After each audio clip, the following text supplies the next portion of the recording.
The fact is, your enlightenment creates a radiation of vibrations, radiation of inspiring process that touches the minds of countless people in different levels and brings about awakening of dharma. People, all of them suddenly don't become changed by magic, but they receive sufficient material that will go on helping them.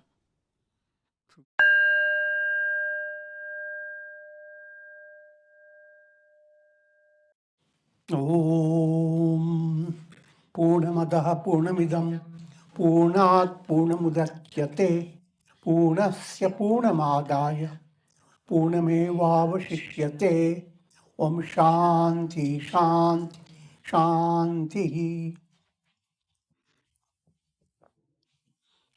Om Brahmanandam Paramasukhadam Kevalam Jnanamurtim Dvandvatītam Gagana Sadrisham Tatvamasyadi Lakshyam Ekam Nityam Vimalamachalam Sarvadhi Sakshi Bhutam Bhavatītam Triguna-rahitam Sadgurum Tam Namami. Om.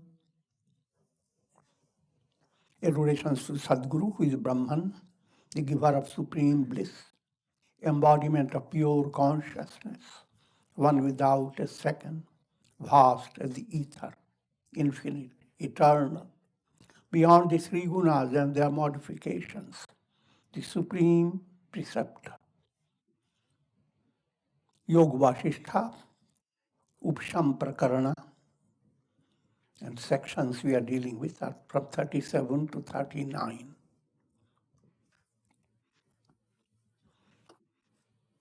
And here the topic is gaining insight into Jivanmukti, attain the goal of life.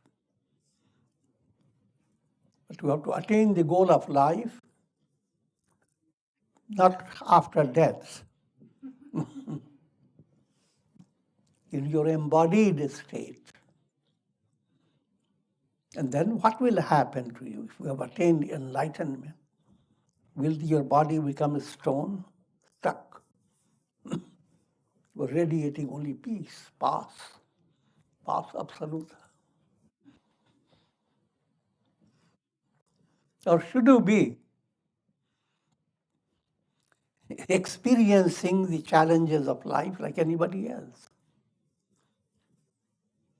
And what type of activity will you be involved in?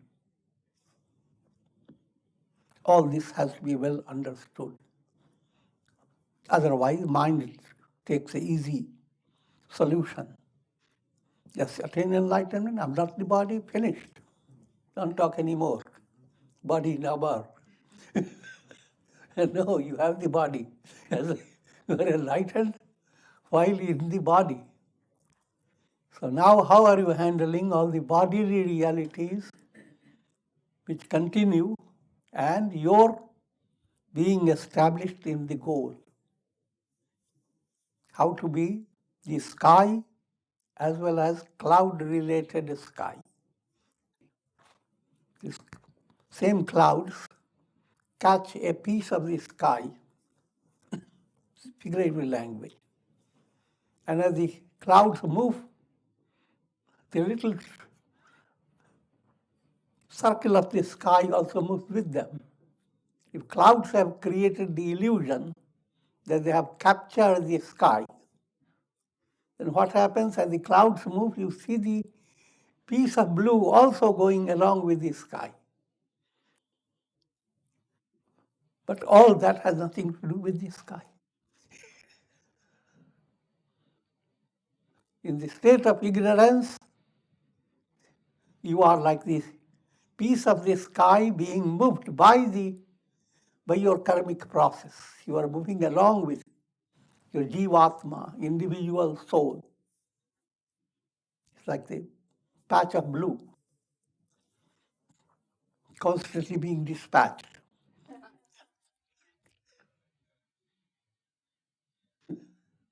Enlightenment, you are the sky. And that big difference.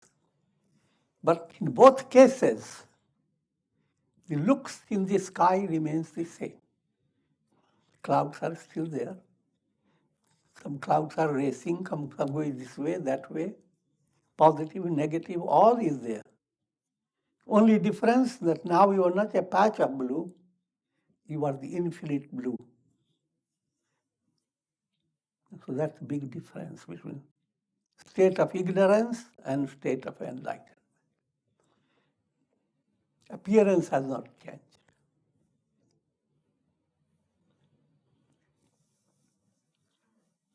And this point is brought out through the story of devotee Prahlada. So at this stage of the story, Prahlada has entered in nirvikalpa samadhi, and he is like a painted picture. And he continues to stay like that, and while all his kingdom suffers, nobody is there to handle it. Also, let me give you some understanding. When we talk of samadhi, advanced form of state of samadhi is not staying in one pose and allowing your mind just to stay focused on a certain object. Your mind has to become actively involved in understanding who am I. And that who am I is attained in two aspects of samadhi, Antar and Bahya. Antar means internal. Internal referring to your own mind, your own thoughts, your emotions, which you are subjectively you are watching. And this is called Antar. It has three stages. Antar drsyanuviddha samadhi. First stage, you internalize your mind to as if you are observing your own mental process, thoughts, sakshi bhavana.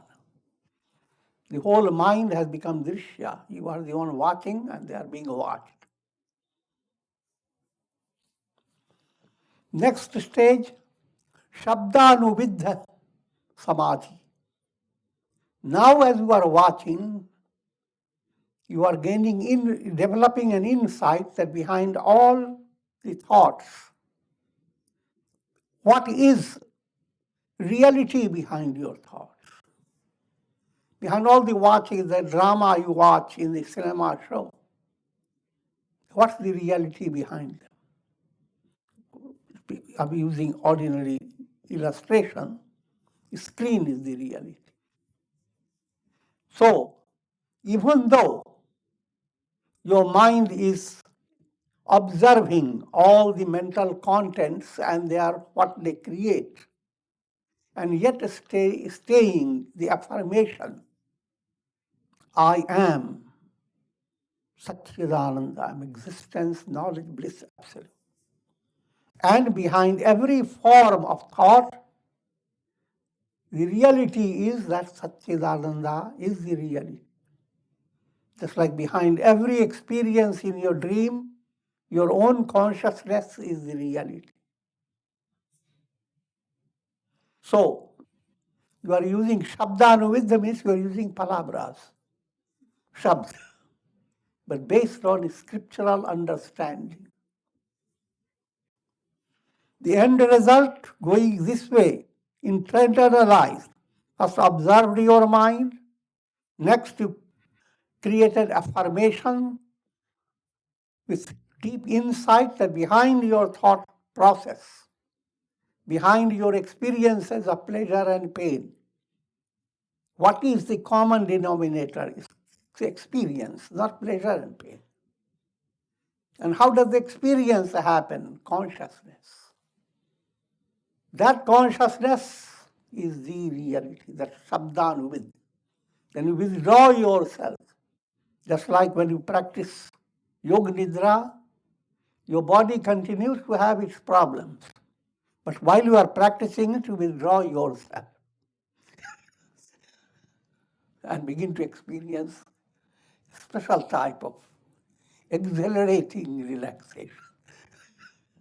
So, even while the mind, thoughts, etc., have their own reality, practical reality, you develop a divine affirmation, just like yoga nidra, that all this is, and that again on a different basis, with the basis of understanding. You are not moving away from your problems just by turning your head, but by understanding that your problems are not problems. They are, all your experiences are based on mental projections. And mental projections are not reality. Reality behind your mental projections is consciousness, pure awareness. And so you end up ultimately, the goal behind this Antar movement, internalized movement, nirvikalpa. Now the mind is not interfering with your vision. You have gone transcendental. If at all you describe it, aham brahma. Same is applied now in a Vedantic practice. The practice is not dependent upon just sitting in one position, because all this can be done in one position. For advanced people, they can be done in any position. But now coming to another level, when you are not sitting, you are dealing with the world constantly in your active hours. Even in that state, you practice samadhi in three ways. Drsyanuviddha, look at things, but use your deeper understanding. Things are real on the basis of your senses. Be a sensitive person, not a senseless person. And even though you're watching, have the deep understanding that all this is real in relation to your brain. They are not real in themselves. The whole world is Maya. Next, sabdanuviddha. Now use palabras, come to another level. All that you are seeing is appearances based on divine awareness, Brahman. So nothing that you are seeing is not just essenceless vision. Every perception, behind every perception, God is shining through it. Atma is shining. And there is nowhere in the world where the Atman, the self, is not there. So that's called sabdanuviddha, Antar sabdanuviddha. First, Bahya drsyanuviddha. You are simply looking at the world. Even at this stage, you bring to your mind that all these objects, how wonderful they look. That wonder, try to consider the lilies of the field. How do they grow? Allow your mind to open up to the vast and world that is constantly presenting amazing glory of God. In the Gita, this is brought into Vibhuti Yoga. Look at the world as vibhutis of God. God's glory is spilled everywhere.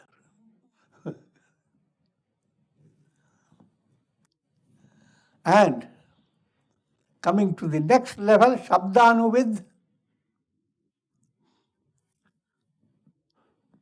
all the glory that you are seeing is of divine self.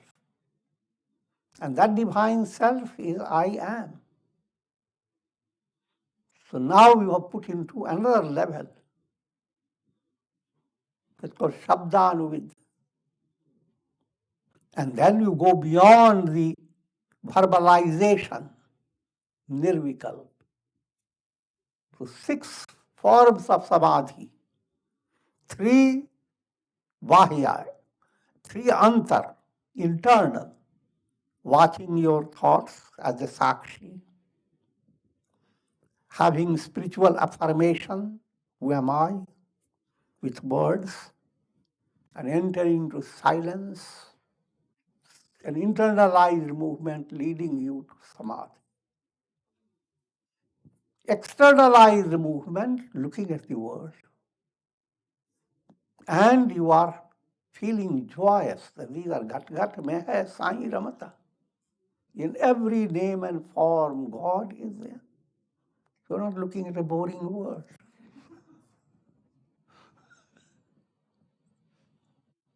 And come to another level. God is expressing through this world. And that God and I am Brahman. So now come to a more profounder level. Look at me. The I am. You little ego, get out. I'm a real I am. All this I am, shining in the sun, pouring down cooling rays through the moon, surging in the ocean,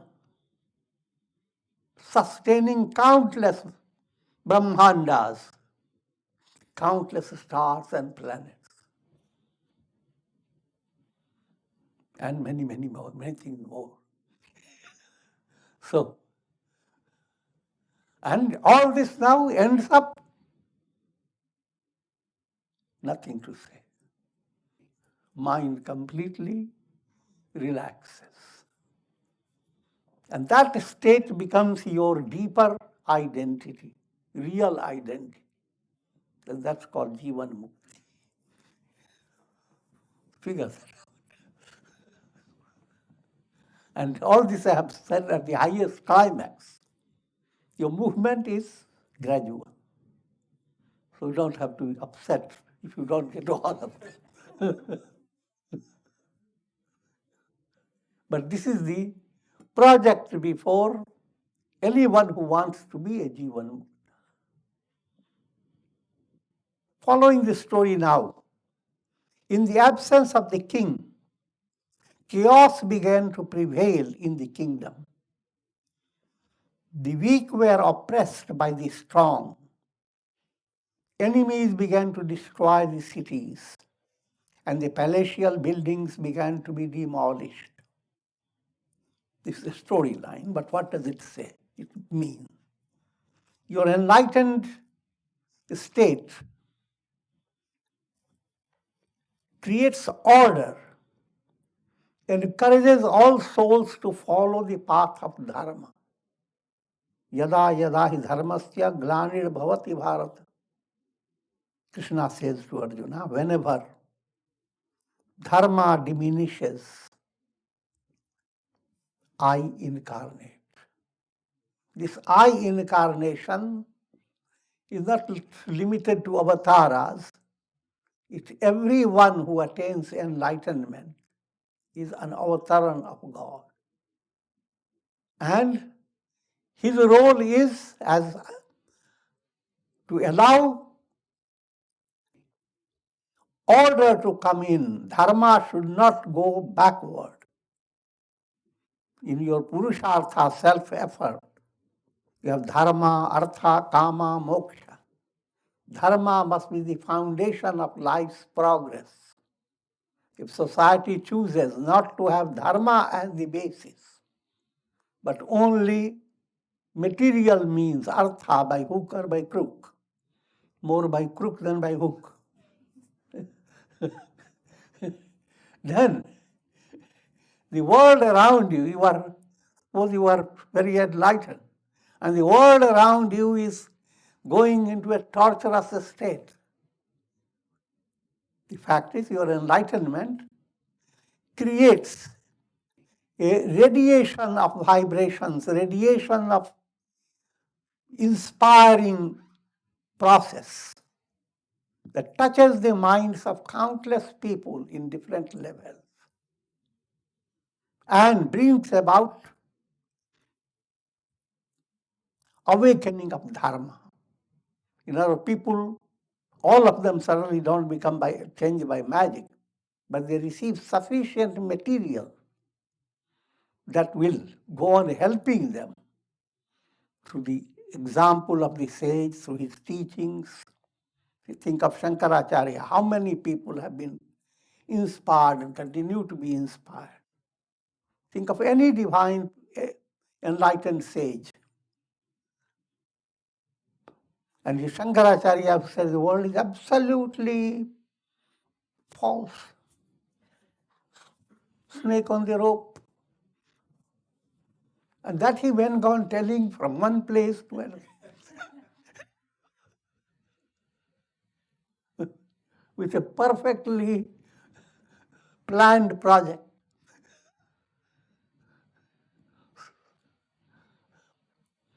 And what happens?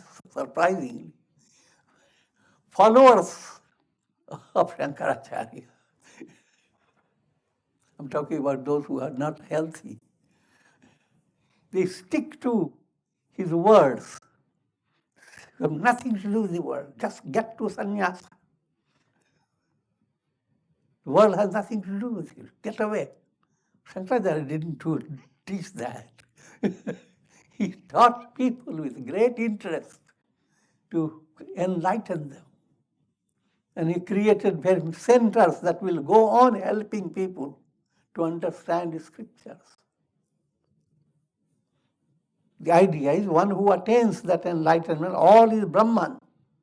Doesn't mean he becomes physically so inactive and quiet. And that for him there's no need to do anything, because all is Brahman. That is wrong. That point is being brought out in this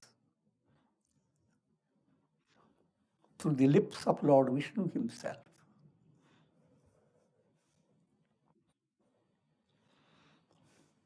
While reclining upon the conch of Shesha serpent of the storyline, Lord Vishnu reflected thus: if King Prahlada is not awakened from samadhi, the world will suffer a great loss. There will be increasing disorder and disharmony. Demons who contribute to the balance of forces in the world will be destroyed. And this will affect the harmony of the universe. This is another riddle. Generally, you think that when God incarnates, he destroys all the demons. He incarnates for the destruction of demons. But in this context, the Lord is saying that if dharma is not pursued, if dharma is not put into order, the balance of forces will be destroyed. What I'm leading to, he is saying that demoniac set will not have their existence, or if they exist, they are not doing their duties properly. They will be all distorted. And if demons don't exist doing their duties, nobody can attain enlightenment. Because everything you learn when you have encountered a little toe or the finger of a demon. Challenges are presented, and your own mind, you go on discovering what is demoniac, what is not. So the idea that demoniac spirits will be completely destroyed by any sage, that's not correct. The idea is just like for attaining health, the idea that all bacteria will be destroyed. How can you live?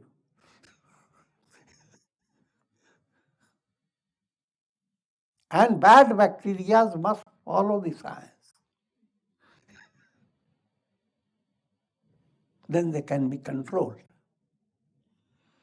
So, dharma process means the negativity and positivity both perk up in their performance.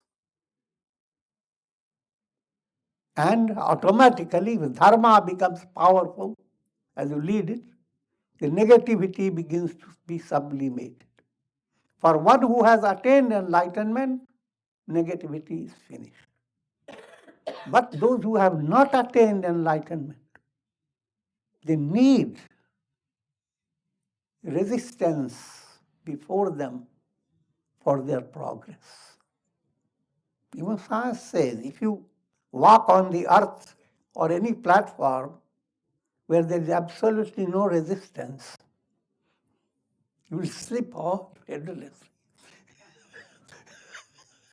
Thank God for resistance. If the demons are destroyed, the gods will become contented. It's another problem.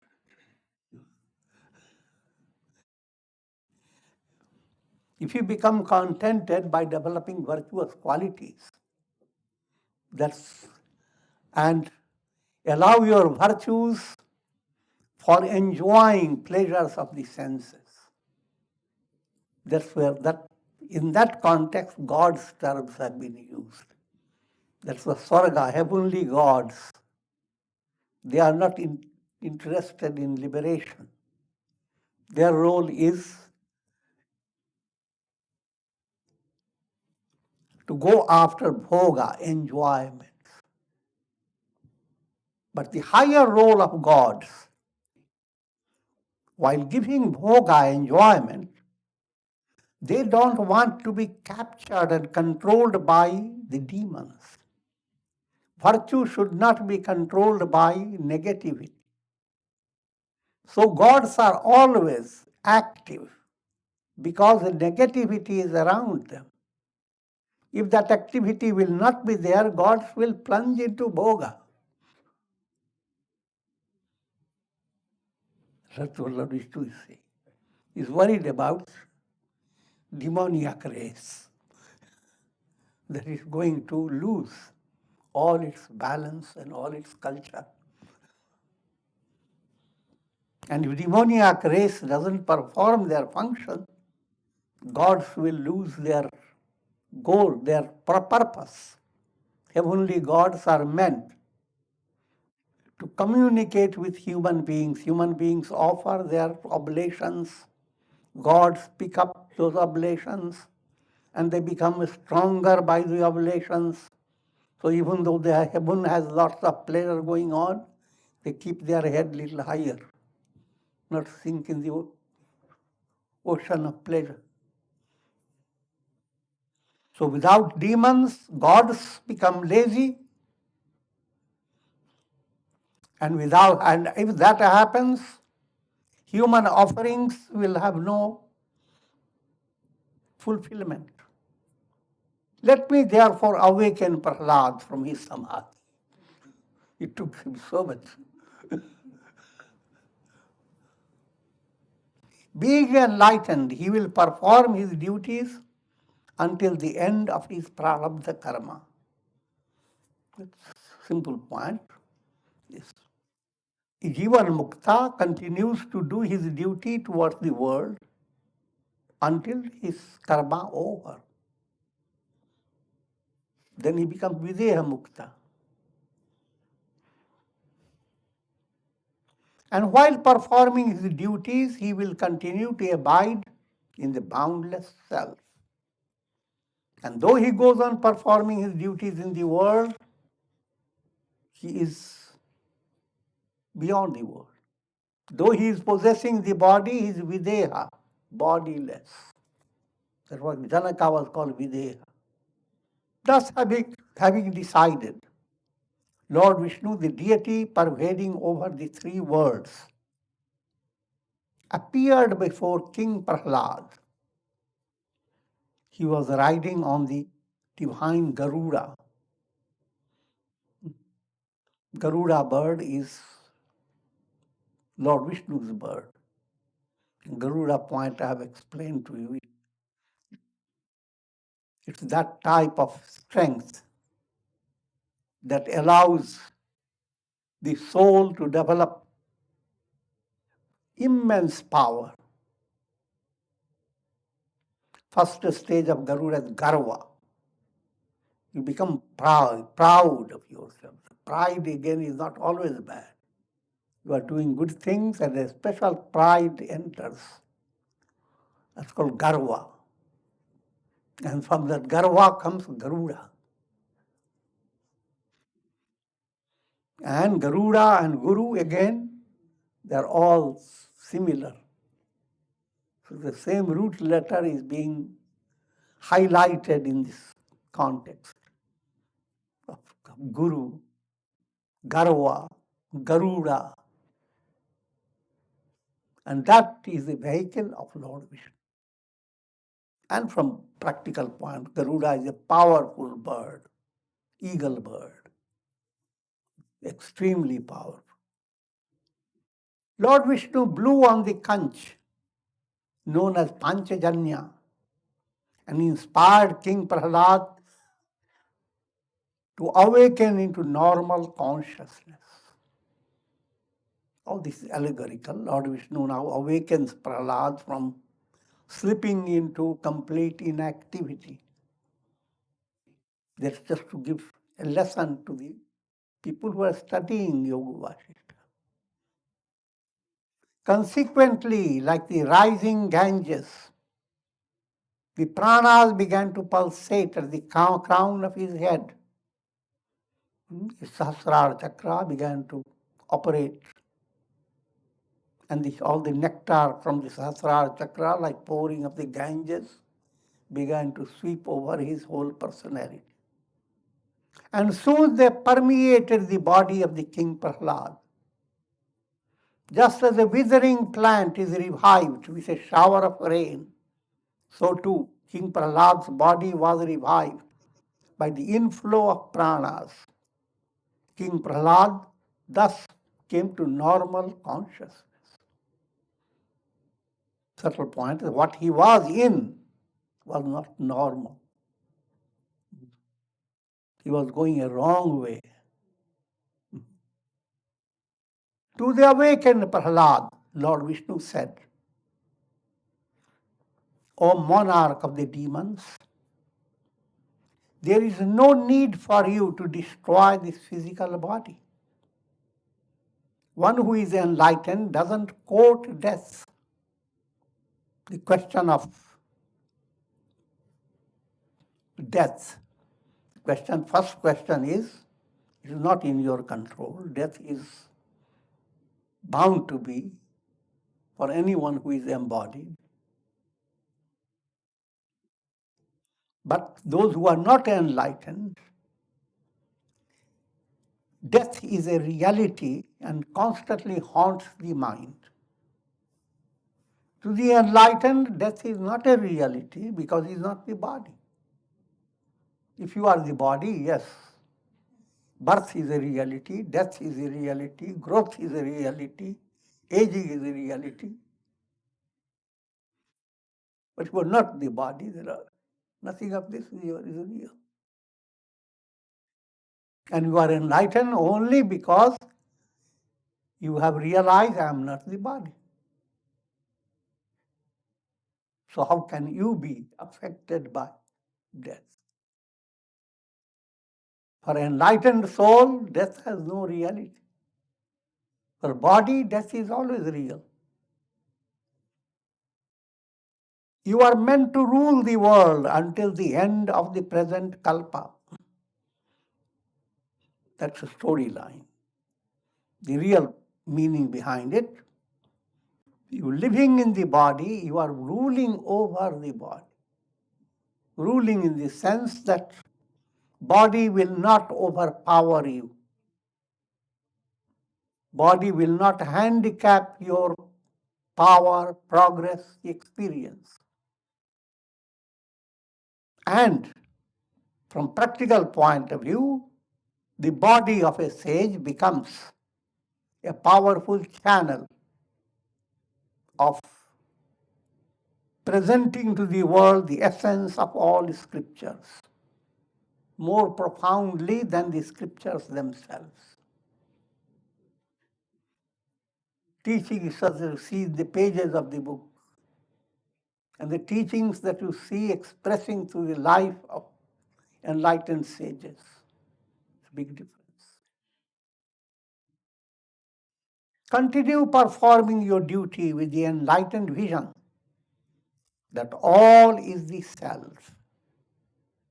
Those who possess agitated minds, who are ever pierced by the arrows of miseries, are fit to die, because their death alone promotes their spiritual evolution. Fit to die has to be understood. Fit to die means they need to die in order to progress. If you have lived your life just under the control of your agitated minds and gone on suffering from misery after misery without finding a way out of how to end misery, if that interest is not in you, then you are bound to be born again and again. Because it is by being born, you are being led by nature to process of evolution.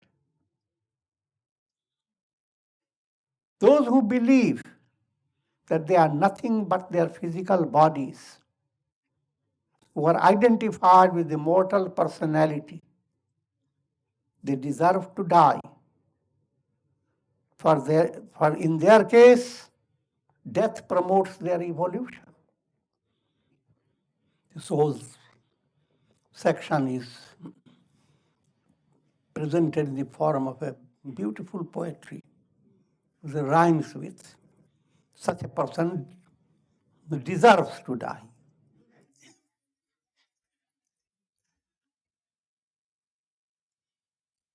Those who are fettered by the ropes of desires and who are driven by the whims of the mind, they deserve to die.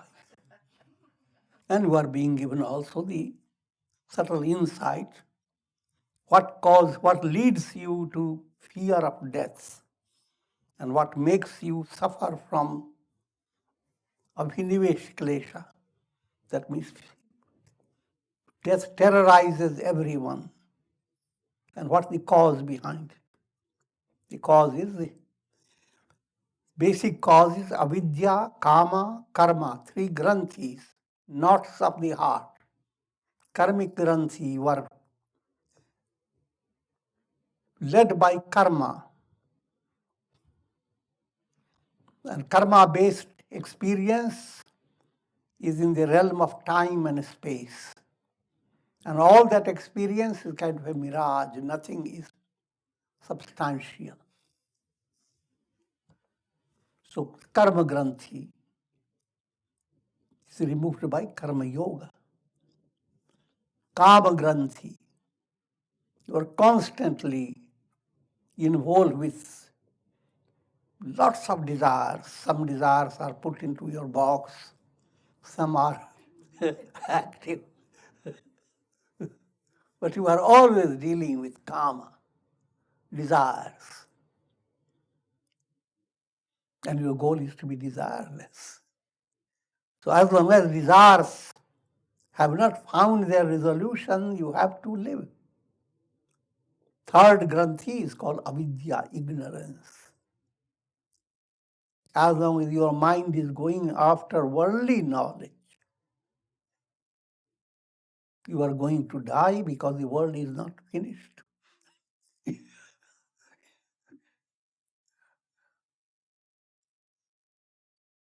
Those who have allowed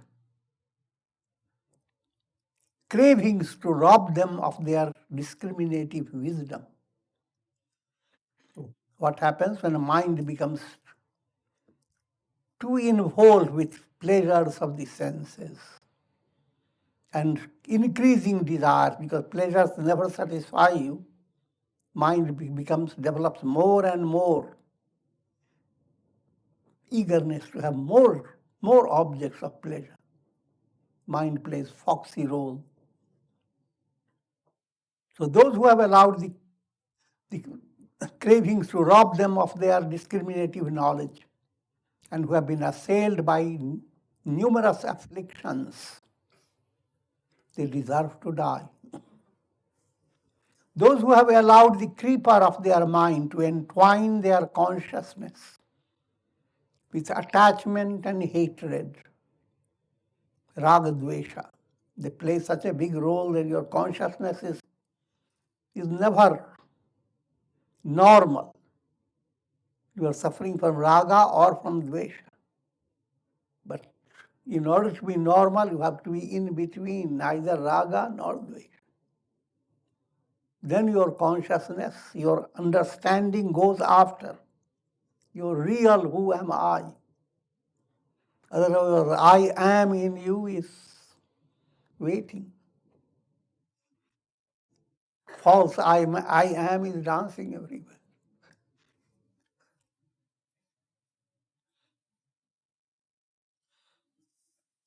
So those who have allowed the creeper of their mind to entwine their consciousness with attachment and hatred, which are decked with the flowers and fruits of pleasure and pain. And this creeper of illusion is filled with fruits of pleasure and pain. Those who have allowed all this to happen, they deserve to die.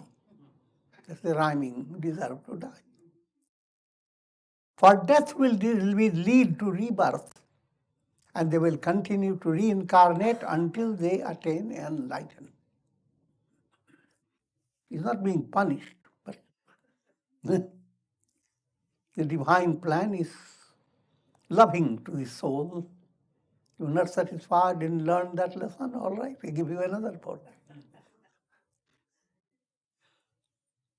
Those who have allowed the storms of passion to agitate the tree of their personality and who have fostered the fire of mental and physical diseases in their being, they deserve to die. He who has harbored in his body the terrible python of anger, which yawns for prey,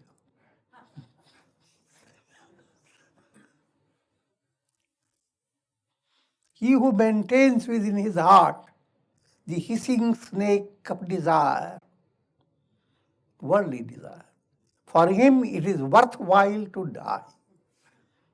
As long as there is identification with the body, death is inevitable. If you are the body, then you are going to die. But when the identification has been removed, you are not the body. How can you die? A reflected sun in a jar of water is going to lose the jar. And if jar is what the reflected sun, I am the jar, it is going to die. And the reflected sun has to move into another jar. O Prahlada, he who beholds the world with a vision that is not refracted by attachment and hatred, this Jnana-drsti. If you have the vision of intuitional knowledge, there is nothing here to love or to hate. If at all this is Brahman himself. put it the more practical way, when you begin to allow your mind to compose itself without the swing of like and dislike, that gives you a channel leading to the revelation, who am I? And that's what Yoga Vasistha has said in the beginning, that opens the gateway, the gatekeeper, shama, serenity. Real joy of your mind is natural. It comes from your own heart, from the soul. The joy that makes your whole face begin to shake and your teeth begin to be brisk, as well as sorrow, joy and sorrow. Sorrow that makes all the prana move away from your face. And your whole nervous system begins to develop stress. If that is happening, then you have no room, no spot for directing your attention to your goal. But when a mind is, to a great extent, remains balanced during conditions of pleasure and pain, even for a short duration, then you begin to enjoy a type of happiness that is so simple. That's called serenity, shama, calm mind. Another point, shama has a twin brother, samadhan. Samadhan means tranquility. Tranquility means do not let your mind be agitated because so many things are happening in the world, internally, externally. And that's Upanishad brings it out in a poetic way.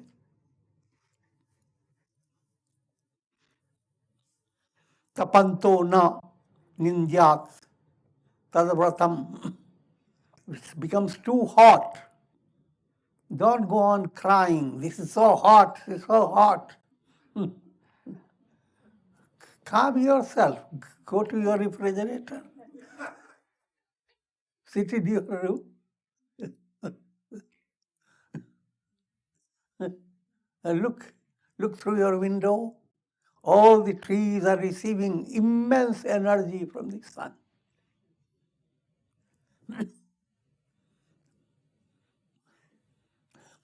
And countless benefits are coming from the sun's rays. So enjoy the feeling of all that is happening. Instead of complaining against too much heat. Varshanto na nindyat. If it starts raining, people start complaining, lamunga, lamunga.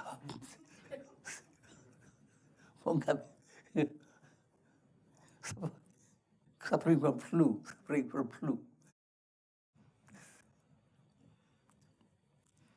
From practical point of view, keep yourself in a warm condition. But don't go on criticizing, don't keep your mind focused on how miserable it is.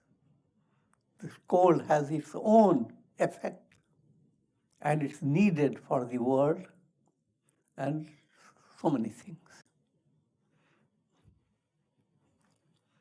But this is just allegorical.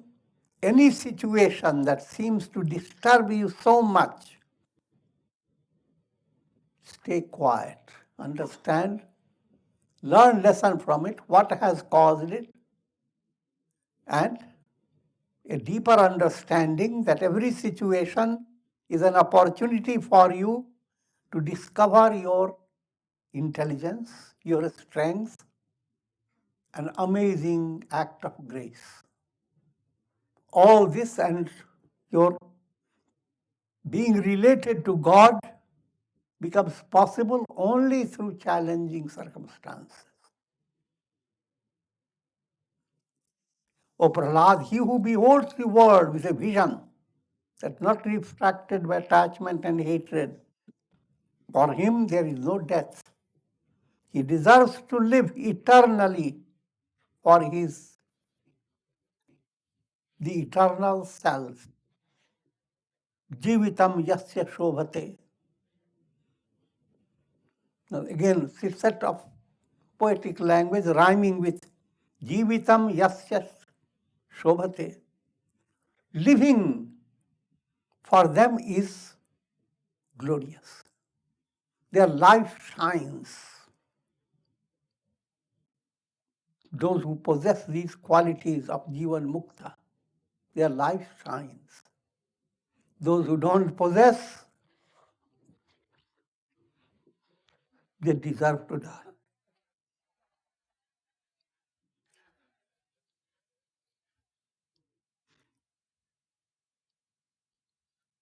Those who possess the qualities, they deserve to live eternally. Those who don't, they deserve to die. So through death, they will go on evolving. They learn lessons. And with this, I will conclude.